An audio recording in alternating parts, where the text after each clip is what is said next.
No, it's not video. There's Yeah, don't worry about the video. yeah. I've got a face for radio. I've an ironic us shitpost T-shirt on. We don't want anyone to see this. So, well, you mentioned a book. Tell us what the book is. Tell us who you are. Awesome. Well, great to be with you, Jason and Matthew. My name's Ernest Scheyder. My day job is at Reuters, where I read about the critical mineral sector. And I've written a book called The War Below: Lithium, Copper, and the Global Battle to Power Our Lives.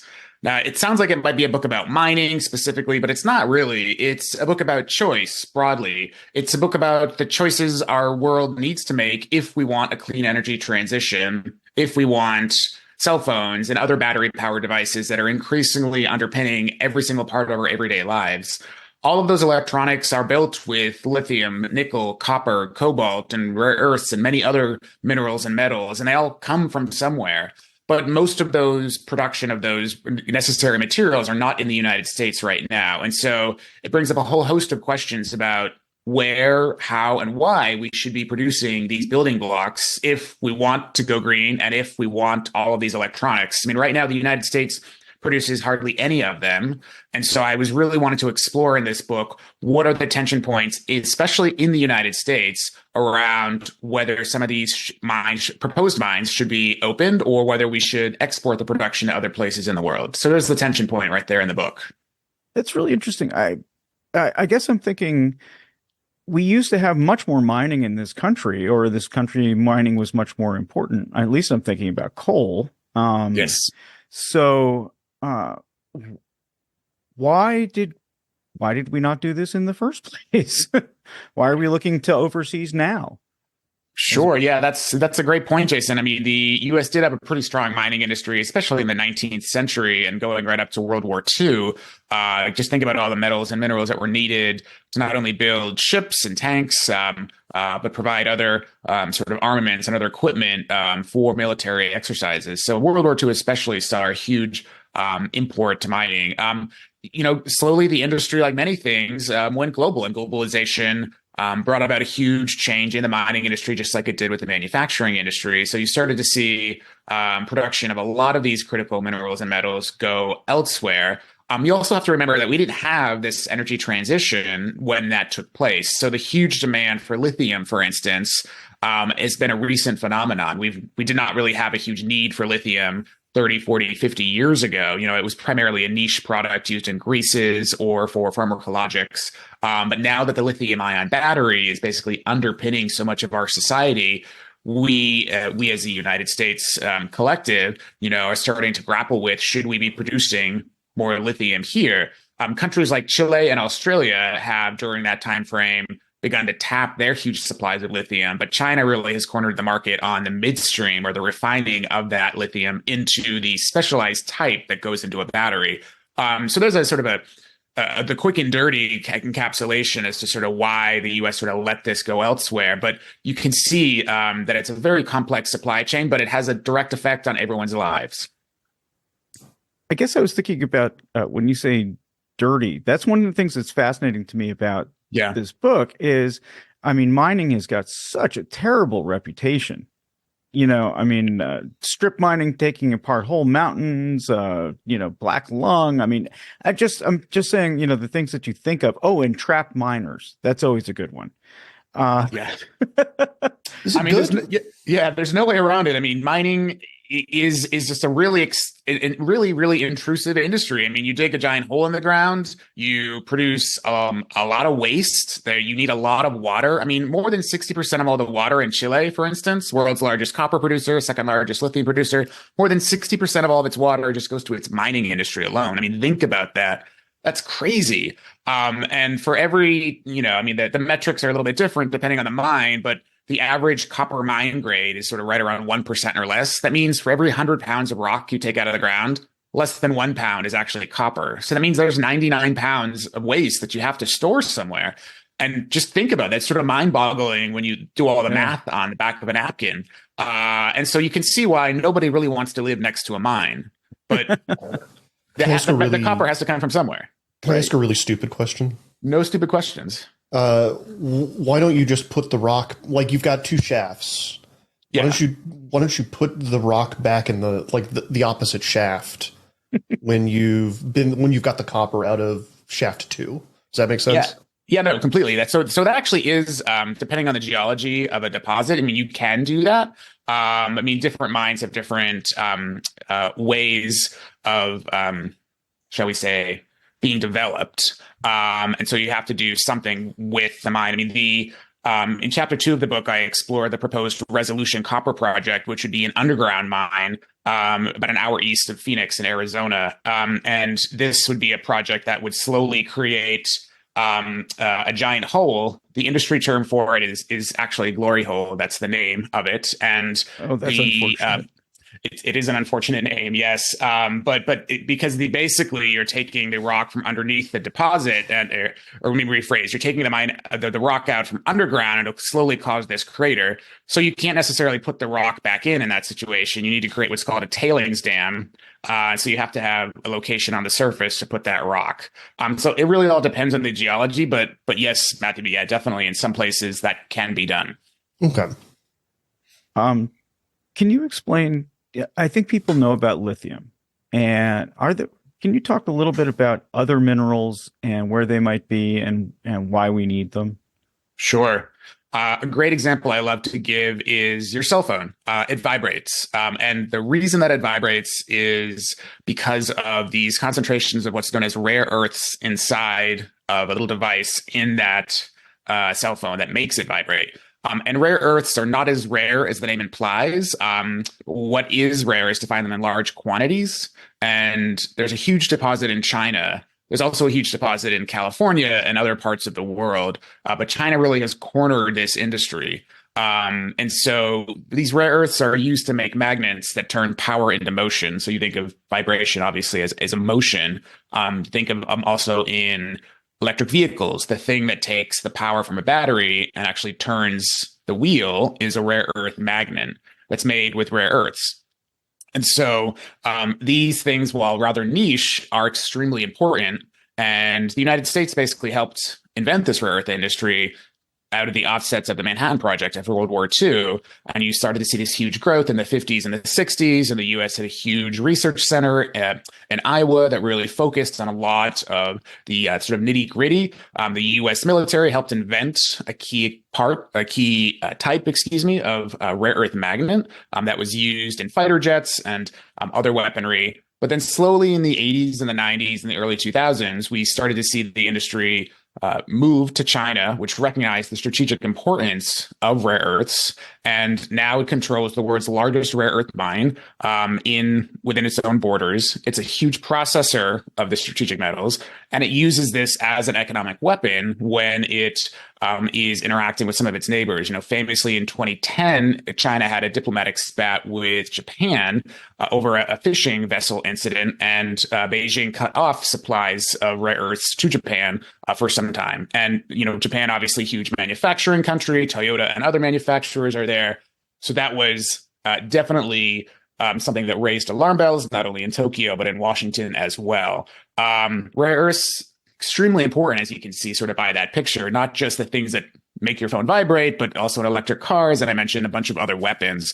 And part of the book does go into the Mountain Pass mine in California, which is this huge supply of rare earths that for various reasons went bankrupt under previous ownership and was resurrected by a consortium that actually included a Chinese minority investor. So very interesting backstory there, and excited for people to read it and learn more about it. So I'm reading Chip War right now. Oh, great book. And it sounds like this is this kind of a similar story where we had this kind of industry, and then I hate to use this buzzword. It has connotations that I don't like now, but like globalization happens throughout the 80s and 90s. It just becomes cheaper to push this stuff for things to be manufactured outside of the United States. Our supply chains become interdependent on each other, and a country like China can do it cheaper, do it faster, and the economic incentives are such that that's just the way it's going to happen. That's a pretty good analog right there for sure. I would link it especially to manufacturing, as you say. I mean, China's realized that if you have lower price raw materials, for manufacturers within its borders, that can also be an appeal. So not only was the initial argument that you have lower labor costs and other costs, you also then could get lower costs related to rare earths and sort of other metals and minerals. So China used that as a way to sort of further entice manufacturing to come within its borders. Part of also is ESG standards. To make rare earths, for example, is a pretty dirty process, even dirtier than a typical mining process. You get a lot of waste. In some cases, you have radioactive waste. You got to do something with that. You can't just sort of like dump it for obvious reasons. But the ESG standards in China are different than in the United States. And part of the book, I explore the largest rare earth mine in the world is in China, and it's got a waste pond larger than Central Park in New York City. That would never fly in the United States. So you can sort of just think about the different ESG standards there. Explain what a waste pond is. Yeah, so we were talking about tailings earlier. It's basically just like sort of that muddy, gooey detritus that's sort of left over. Think about when you were a kid, when you like made mud pies in your backyard with like water and dirt and you mix it together. I mean, that's not an inaccurate approximation of what a tailings pond can be. And if it sounds sort of unstable, I mean, they can be. I mean, one collapsed just a few years ago in Brazil and killed 300 people. And so that just sort of further underscores sort of the danger of modern mining. I mean, you're moving billions of tons of rock. Like it's a pretty intensive industry. So it's actually all of a piece that there was an economic incentive to move this stuff off to China or everywhere else, but there was also an environmental incentive as well. Yeah, I would say that, I wouldn't want to say that one company decided to purposely, flout environmental rules out there. I mean, what I would say is that China's willingness to do it gave it a leg up, perhaps over others that perhaps were not on the same page in terms of ESG standards there. And recognizing also that there are no substitutes for rare earths. And so that was used by China for its advantage. So who are the good guys? Who are the bad guys in this story? Or is that just totally not the way to look at it? Well, one of the things that I really strived hard for here is to tell the human story of this. I didn't want to sort of sit in an ivory tower and sort of just tell the academic side of, this is how you make a battery and this is how you produce copper. What I wanted to do is show the people behind these issues. And so you get to meet a lot of folks throughout the book that are for or against projects, or that sort of sit in the middle as policymakers or politicians or conservationists or third-party NGOs. And so I really wanted to bring that to the reader and to say, hey, like, you need to be making this choice for yourself. It's not up to me to be saying what is the right way or the wrong way to be producing these metals or minerals. It's up to you as the audience to think through this, because we didn't do this 100 years ago when the petroleum-based economy took off. And what did we get? We got climate change. We got a global oil cartel. We got multiple conflicts around it. So if we as a world are not thinking through these issues, are we doomed to repeat the same mistakes? Many people have said that potentially we could have a war over copper, which sounds sort of mind-bogglingly crazy right now, but that's been something that several consultancies have warned that could take place this century if we don't have a deeper appreciation and think about where we want to get just this one metal and mineral. Can technology also, upend this? I mean, so there's the best planning, and companies have to plan ahead. If you're going to dig a mine, I'm going to guess it takes a little while to set it all up. Takes a long time, yeah.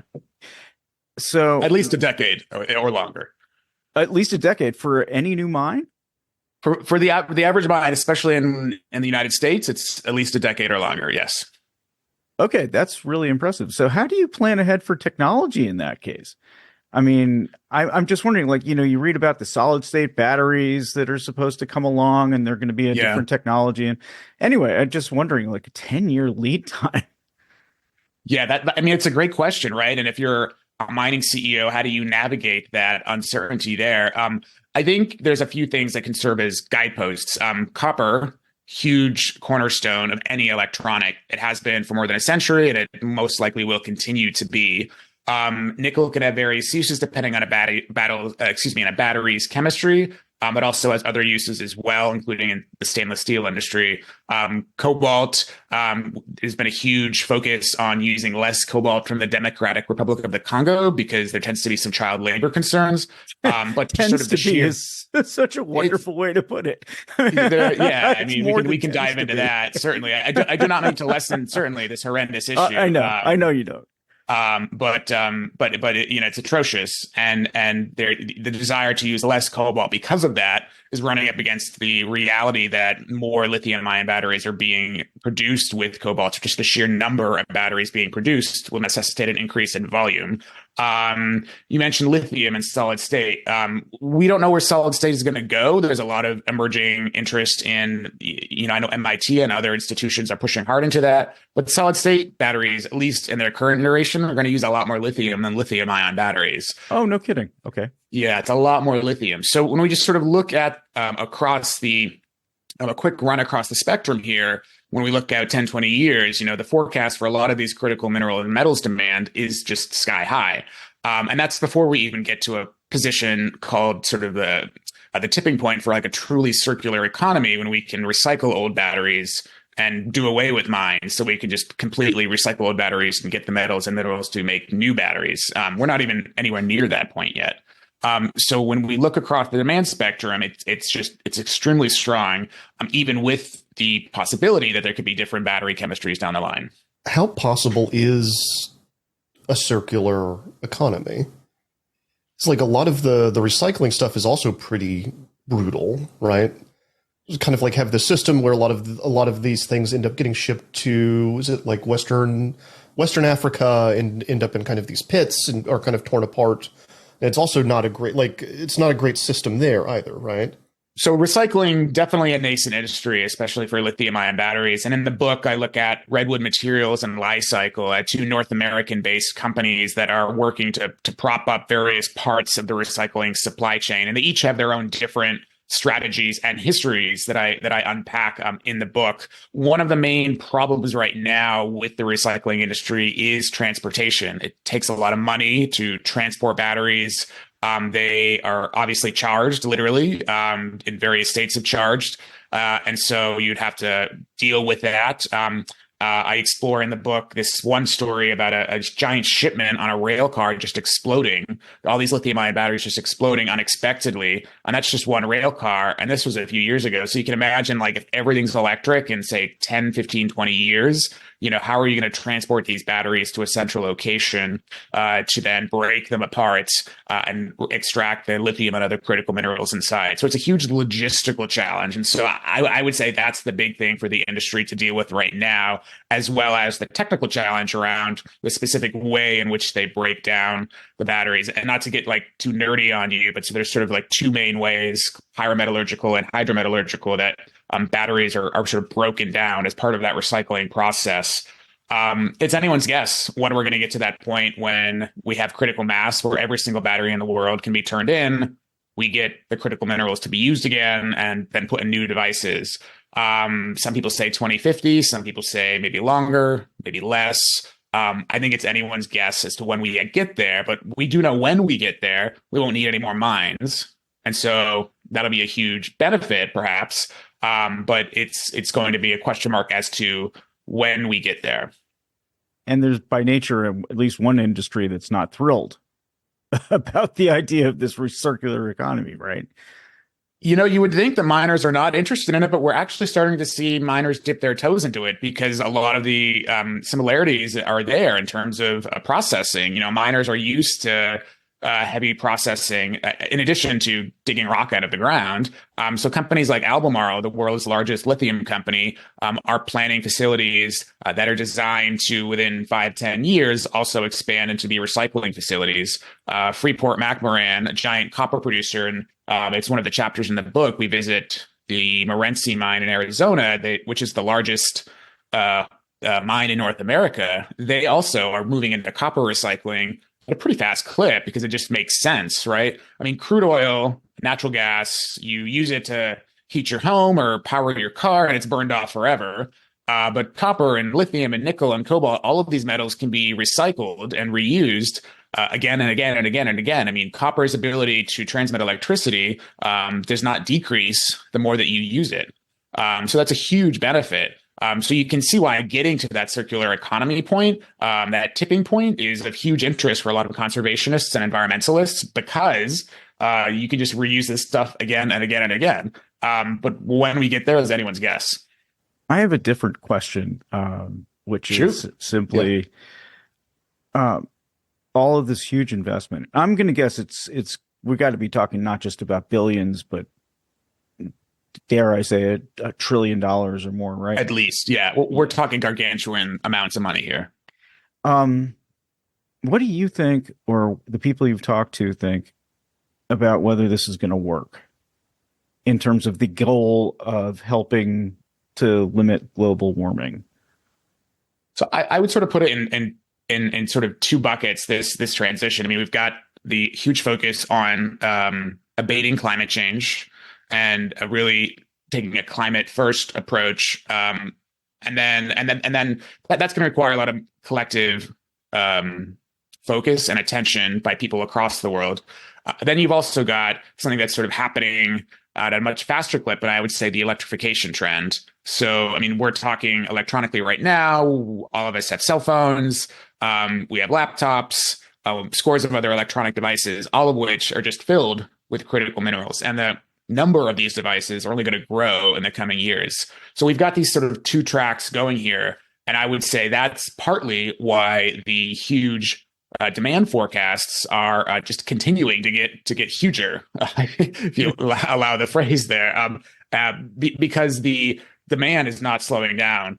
I think your climate change question is a little harder to answer because we see United Nations, we see the EIA, the IEA, and many other organizations sort of really underscore the need for action on climate and climate abatement, and the focus on how do we produce devices like solar panels and wind turbines that can help us generate electricity cleaner and faster. That's obviously going to require a lot more metals. And we're not having the discussions, though, collectively about where we want to procure those. And if we're not having those discussions, are we comfortable with relying on places that don't necessarily share Western ESG standards, especially if it's something as important as saving the planet? So I don't mean to be circuitous in the answer to you, but I really see it as sort of clear cut as that. Like these are the things we have to be thinking through if we want an electric economy and if we want to seriously address climate change. Well, there are some people that are having these conversations. There are, certainly, yeah. Some of them are some of America's kookiest citizens.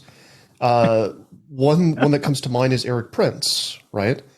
Had a scheme where they were going to make he was going to make Afghanistan a kingdom in mine rare earth minerals, right? I know that that's like a fringe weird thing, but like how much of that stuff have you encountered? Do you see a lot of that in your reporting around the people that are actually talking about this? Like, what is the conversation like? You mentioned Afghanistan. So, I mean, part of the book, we do explore how after the U.S. pulled out of Afghanistan, we saw several weeks later some Chinese mining companies go into Kabul and to the new leadership there in that country and talk about producing, I think it was lithium and other critical minerals in the hills of Afghanistan. Obviously, a very mountainous country. The logistics that would be needed to be involved there would be pretty sky high. But that being said, there's huge demand for a lot of these. So, I mean, we'll see. It's not been accomplished before en masse in Afghanistan. And so I would sort of say, let's track that and see where it goes. More broadly to your question, I would say the folks that want to produce these metals and minerals do it for a whole host of factors. One of the main characters in the book is a former oil executive who lives in Houston, oil capital of the world, and decided several years ago, really, that he had to get out of the oil industry and he really wanted to focus on lithium because his reason for his career had shifted. He wanted to leave the planet cleaner than he found it. So he's going into this altruistically, and he wants to develop this lithium mine in Arizona.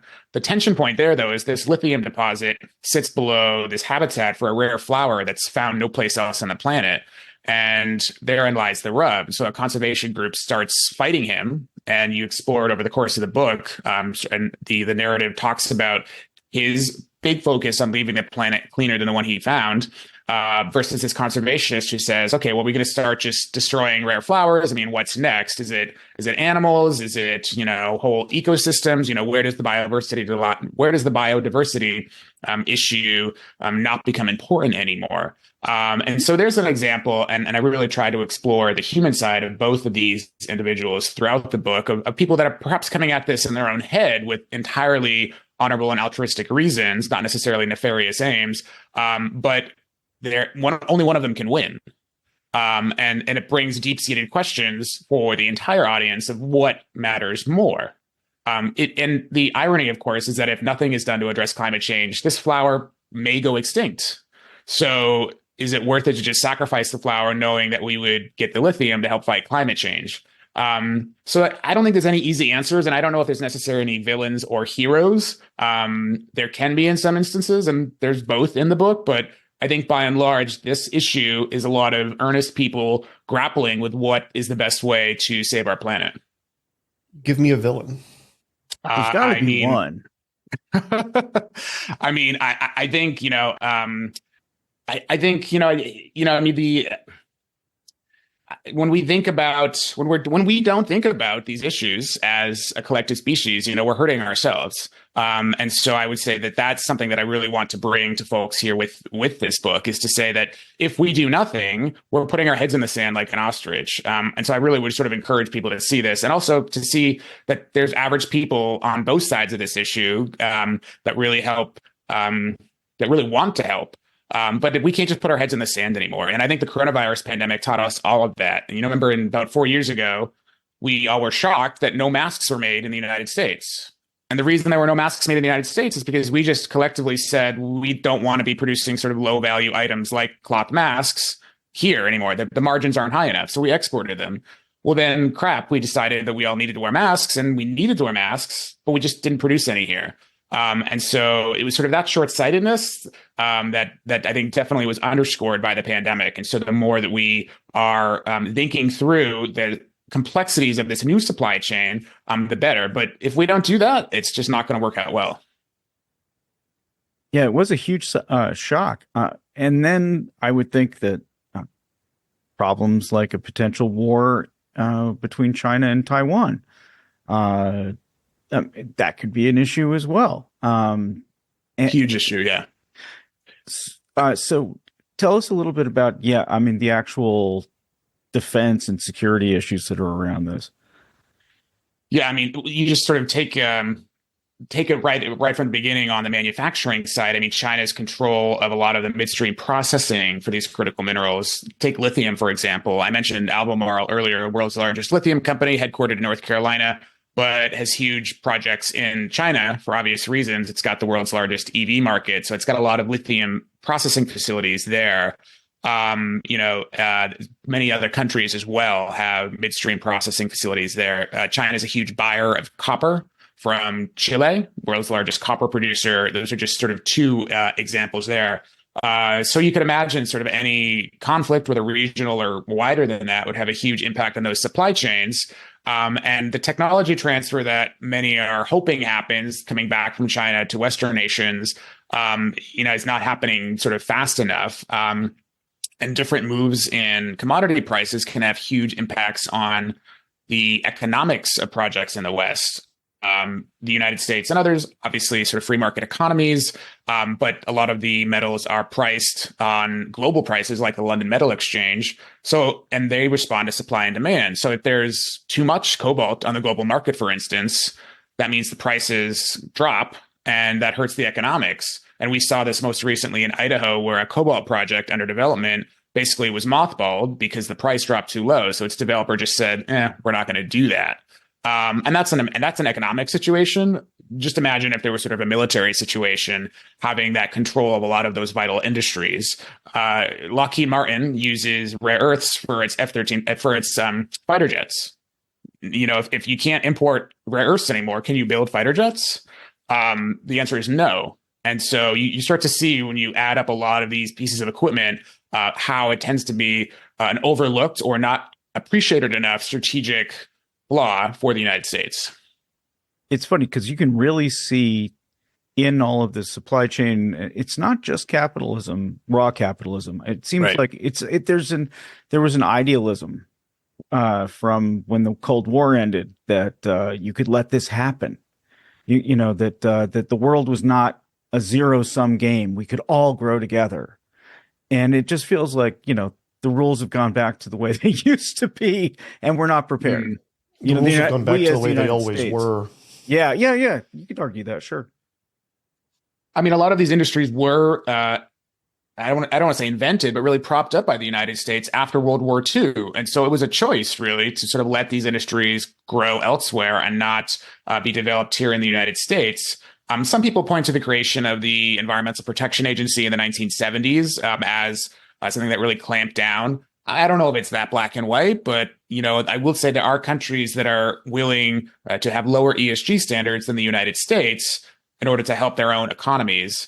We mentioned the Democratic Republic of the Congo earlier, where we've got a lot of what's called artisanal miners, who basically are average families, average citizens who dig sometimes under their house or will break into mine sites at night and just dig rock out and sell it to third-party middlemen that will then sell it into a supply chain. And it could end up in an electronic that you own. But there you have a government that's not policing that area enough. And so unfortunately, you have, in some cases, minor children that are maimed or even killed because of this. And something like that happening in the United States is sort of unconscionable, or would be for a lot of people that buy a lot of electronics. But the cobalt has to come from somewhere. So should it be produced in the Idaho example that I mentioned earlier so that we can sort of decrease that import reliance? I mean, these are the things that I hope people think through, and we're not thinking through them now.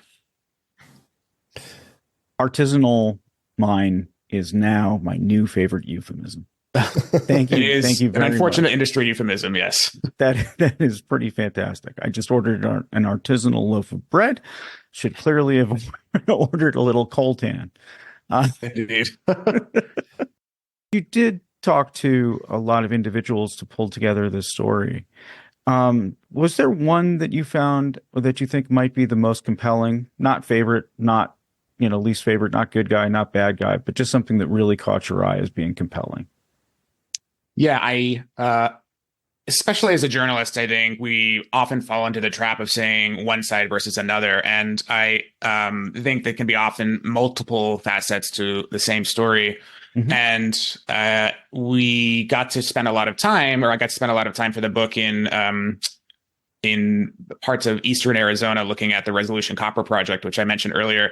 And there you've got the company, Rio Tinto, that wants to develop this mine, and you've got the San Carlos Apache, which are opposed to this mine for religious and cultural reasons. And so it would seem at the surface that you've got these two opposing forces, and you do. And of course, you've got President Biden and Vice President Harris sort of as actors in that saga.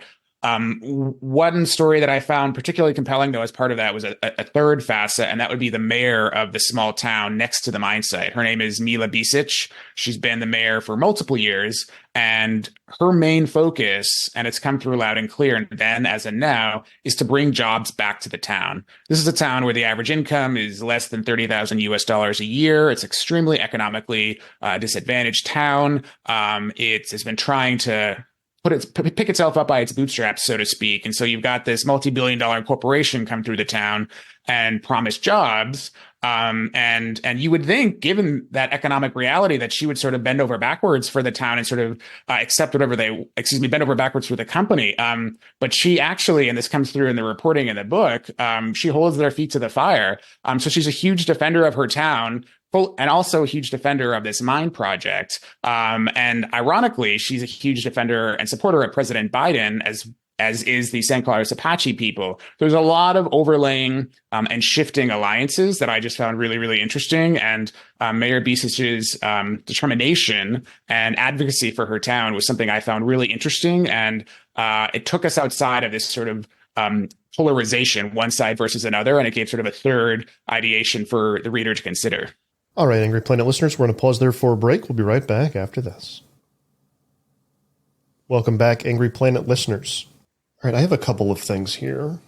Sure. So, Angry Planet has a Discord server, by the way. We've got a lot of fine people in there.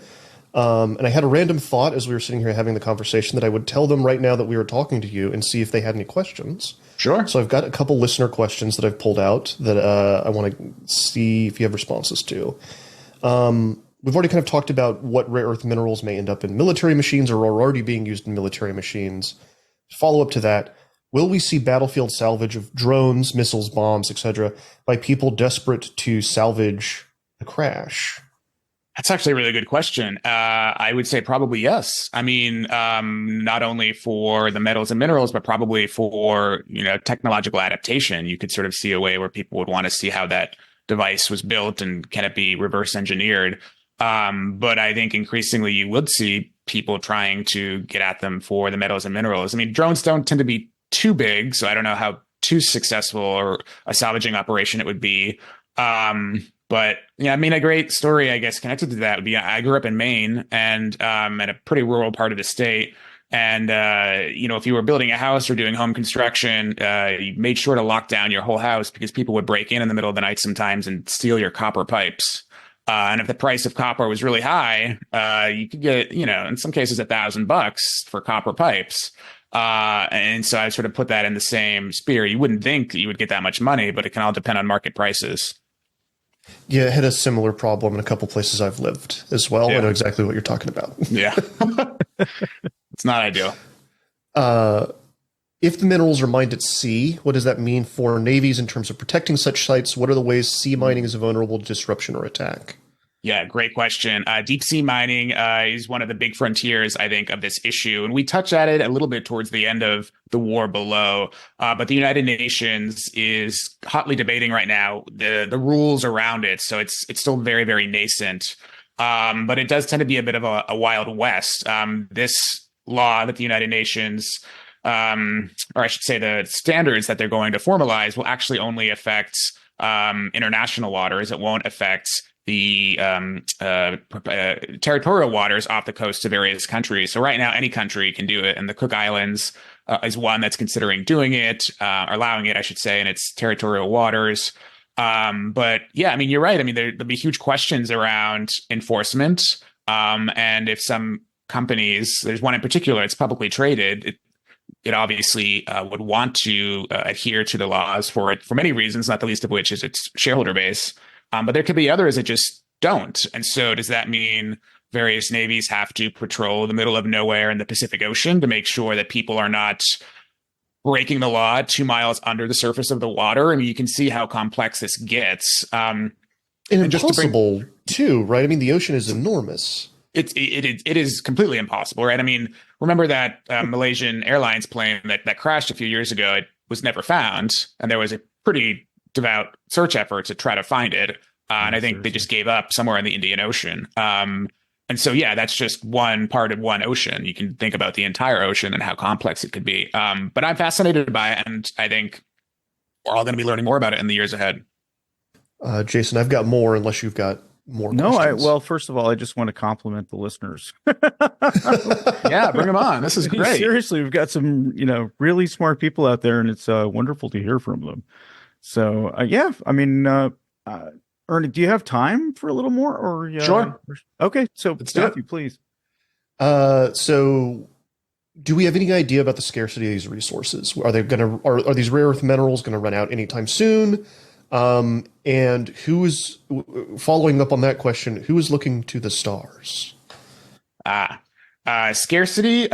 So one of the things we know, not to be like Don Rumsfeld, but there is known unknowns. And so part of the recent legislation passed, at least here in the United States, around the bipartisan infrastructure law, as well as the IRA, is more funding for USGS, the U.S. Geological Survey, and others to do more detailed studies as to where in the country, at least, there could be more deposits. And that's just in the United States. And then I would sort of broaden it out from there, like there, huge parts of the world that aren't fully understood from a geological perspective yet, including the ocean, which we just mentioned. So there's been nobody talking about sort of peak minerals yet, as it were.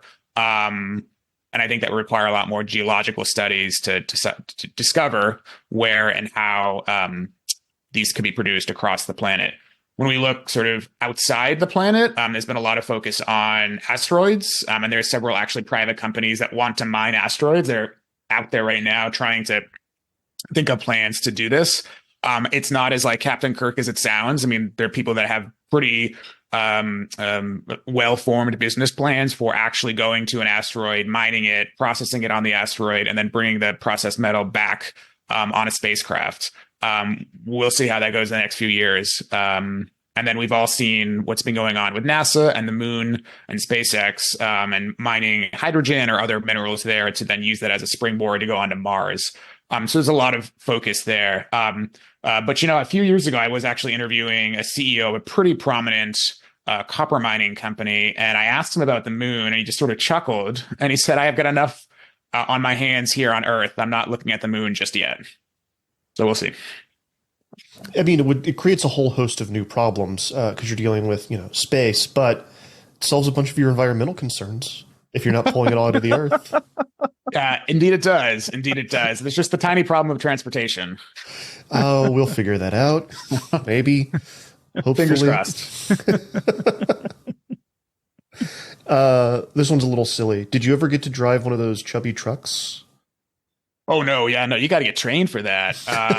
No, they wouldn't trust me behind the wheel of one of those. And I will say those jobs are going away. Increasingly, those trucks are automated, which just kind of sounds crazy when you think about it, but that's where the whole industry is going. The proposed mine in Nevada that I mentioned that has this tension with the rare wildflower, the company signed this contract with Caterpillar, and it's going to be, if built, the first new mine in North America that's completely autonomous. Other mines are already deploying autonomous trucks. So, AI will be driving around mining pits pretty soon. Well, imagine they don't have to go very far, right? They've got pretty set routes. Yep. So it's a lot different than trying to get somebody up and down the highway, right? Correct. Yeah, it's actually sort of the ideal place to test a lot of that equipment because you know exactly the routes, and you would just need to perhaps move it depending on how the pit grows.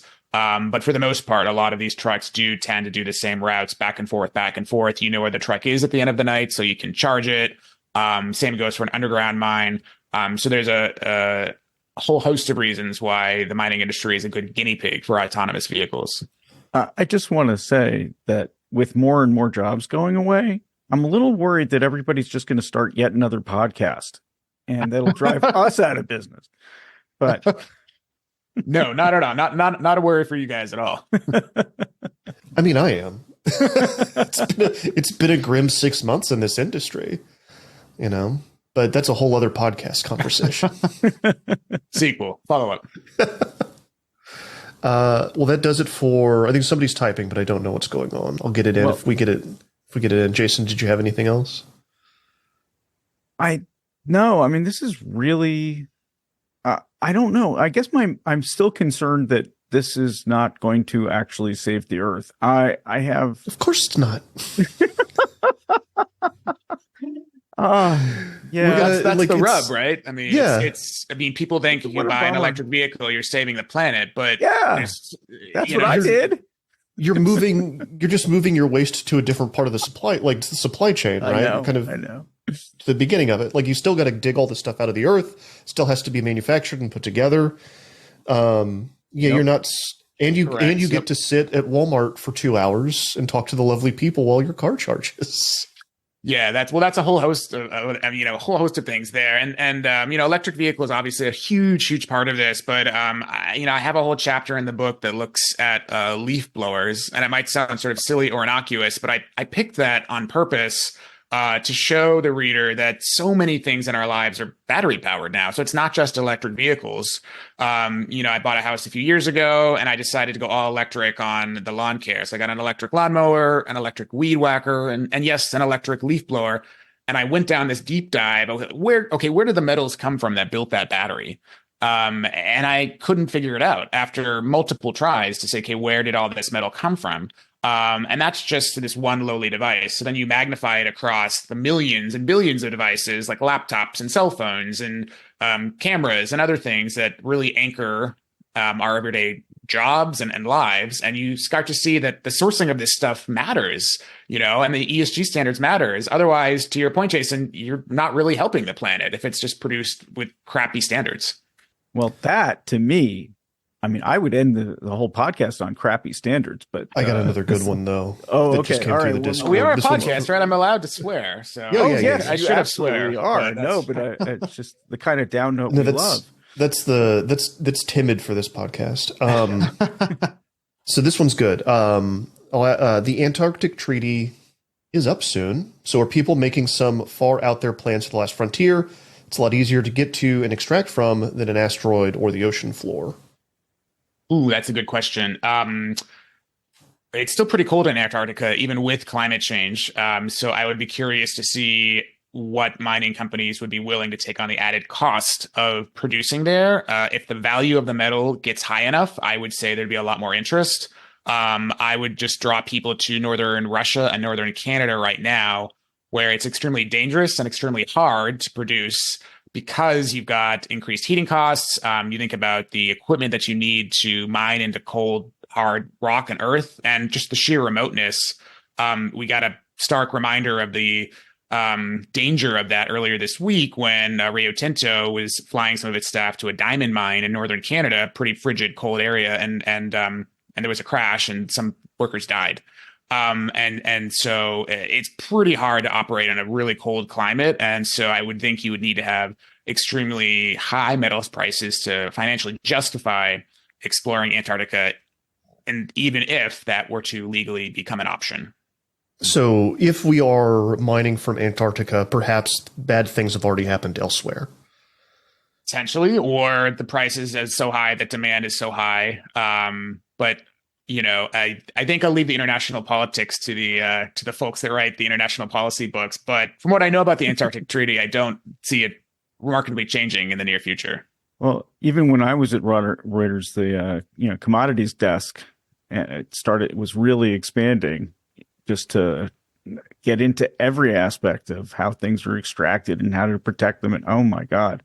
It's a fun area to cover. It's really fascinating. And you really start to see the many moving parts and then how they affect the entire supply chain. And so one leads to another, leads to another. And so I thoroughly enjoy sort of taking really complex topics and helping people to understand how it affects their everyday lives. I'm really proud of this book for doing that. The War Below, Lithium, Copper, and the Global Battle to Power Our Lives. And it's out when and where can people find it? Yeah, so the book is out Tuesday, January 30th, everywhere, and people can find it in any bookseller. I encourage you to look at your local bookseller or online retailer.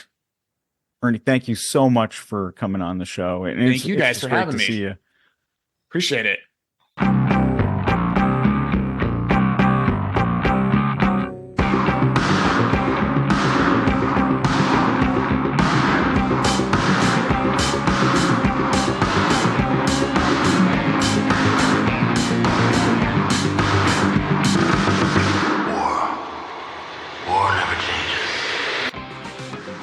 Thanks for listening to another episode of Angry Planet. The show is produced with love by Matthew Galt and Jason Fields, with the assistance of Kevin Nadell. This is the place where we ask you for money. If you subscribe to us on substack.angryplanet.com, it means the world to us. The show, which we've been doing for more than 7 years now, means the world to us, and we hope it means a lot to you. We're incredibly grateful to our subscribers. Please feel free to ask us questions, suggest show ideas, or just say hi. $9 a month may sound like a big ask, but it helps us to do the show on top of everything else that we do. We'd love to make Angry Planet a full-time gig and bring you a lot more content. If we get enough subscriptions, that's exactly what we'll do.